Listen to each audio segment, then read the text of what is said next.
गुरुदेवाय नमः। राम कृपा चैनल में आप सभी का स्वागत है। भाइयों, इस दुनिया में आए हो तो प्रभु श्री राम का नाम जपते रहना चाहिए। इंसान के साथ में कुछ भी नहीं जाएगा, बस एक राम नाम ही है जो सच्चा धन है, जो मनुष्य के साथ में जाता है मरने के बाद। शमशान में जाकर सभी मंत्र समाप्त हो जाते हैं, वहाँ सिर्फ एक ही नाम चलता है, राम नाम। जो मंत्र मरने के बाद भी इंसान के साथ चले तो वो जीते जी मनुष्य का कितना उद्धार कर सकता है। आज आपको एक राम जी की सच्ची घटना बताते हैं, जिसे सुनने के बाद आपका मन राम नाम जपने को स्वयं ही करने लग जाएगा। एक बार की बात है, एक सेठ जी बड़े धन दौलत के साथ हरिद्वार में आए और उनके साथ साथ बड़े बड़े ऊँट हाथी वगैरह चल रहे थे और उनके साथ साथ बड़े बड़े महात्मा लोग चल रहे थे। कबीर दास जी के पुत्र कमाल खान जो कि वहाँ पर नहाने के लिए आ रखे थे, उन्होंने देखा कि ये सेठ आ रहा है, उसके साथ में बड़े बड़े घोड़े हाथी और बड़े बड़े ऋषि मुनि चल रहे हैं। तो उन्होंने पूछा उस सेठ को कि आप ये इतने सारे ऊँट लेकर और इतना धन दौलत लेकर कहाँ जा रहे हैं। तो उस सेठ को कोढ़ हो रखा था। उसने कहा, मैं गंगा जी में स्नान करूँगा और ये मेरे लिए मंत्र उच्चारण करके मेरा कोढ़ ठीक कर देंगे और ये सारा धन मैं इन लोगों में बांट दूँगा। जो भी मुझे ठीक कर देगा ये सारा धन दौलत मैं उसको दे दूँगा। कमाल खान ने बोला कि ये तो मैं तुम्हें आराम से 1 मिनट में ही ठीक कर सकता हूँ बिना किसी चीज़ के। उन्होंने कहा अच्छा है तो कर दो। तो वो लेके जाते हैं गंगा जी में, बोलते हैं कि डुबकी लगाओ और राम नाम बोलो। जैसे ही सेठ डुबकी लगाता है, राम नाम बोलता है, जैसे ही बाहर आता है कुछ भी नहीं होता। तो कबीरदास जी का पुत्र जो कमाल खान है वो बोलता है कि दोबारा डुबकी लगाओ और राम नाम बोलो दिल से। तो जैसे ही वो डुबकी लगाता है दोबारा से और बाहर आता है तो उसका कोढ़ ठीक नहीं होता। कमाल खान कहता है कि तुम लगता है बहुत ही ज़्यादा पापी हो, ऐसे नहीं ठीक होंगे। कमाल उसको पकड़कर गंगा जी में नीचे डुबोने लगता है।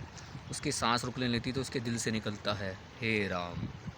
और जैसे ही वो ये बोलता है हे राम और बाहर आता है, उसका कोढ़ स्वतः ही ठीक हो जाता है। और राजा का वो सारा का सारा धन दौलत जो है सेठ कबीरदास जी के पुत्र कमाल को देने लगते हैं, लेकिन वो देता नहीं और वो मुस्कुराता हुआ हंसता हुआ चला जाता है और नाचता हुआ जाता है अपने पिता कबीरदास जी के पास। उनको बोलता है कि पिताश्री, आज मैंने 3 राम नाम से एक कोढ़ी का कोढ़ ठीक किया है।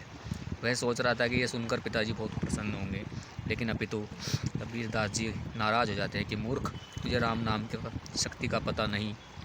तूने एक व्यक्ति को ठीक करने के लिए 3 राम नाम व्यर्थ कर दिए। अभी वास्तव में तुझे राम नाम का पता नहीं है कि वो कितना शक्तिशाली है। तू जाके राम नाम की महिमा जाके तुलसीदास से पूछ, वो बताएंगे कि राम नाम कितना प्रभावशाली है। यह सुनकर वह तुरंत तुलसीदास जी के पास जाता है और बताता है कि मैंने 3 राम नाम से एक कोढ़ी का कोढ़ ठीक कर दिया।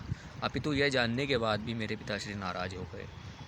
वो कहने लगे, अगर तुझे राम नाम के वास्तविक शक्ति जाननी है तो तुलसीदास जी के पास पता करो जाकर।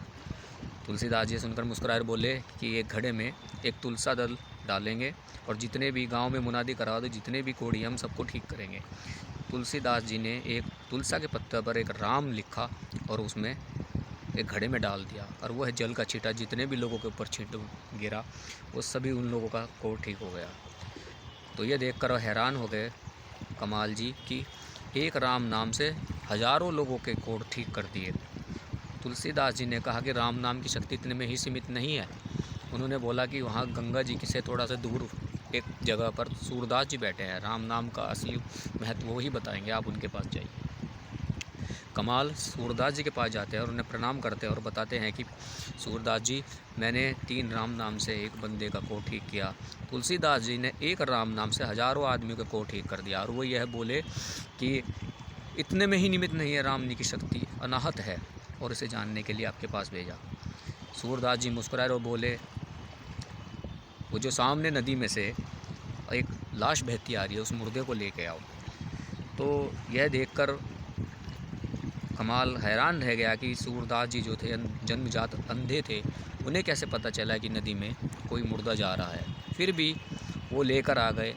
अब मुर्दे को उनके सम्मुख रखा, उन्होंने उसके कान में रा कहा।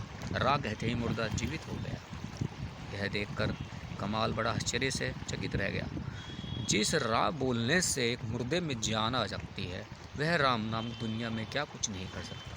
वास्तव में राम नाम की शक्ति इतनी है कि कोई भी उसका बखान नहीं कर सकते। कहाँ करूँ कहाँ तक राम बड़ाई, राम न सकी है राम गुण गाए।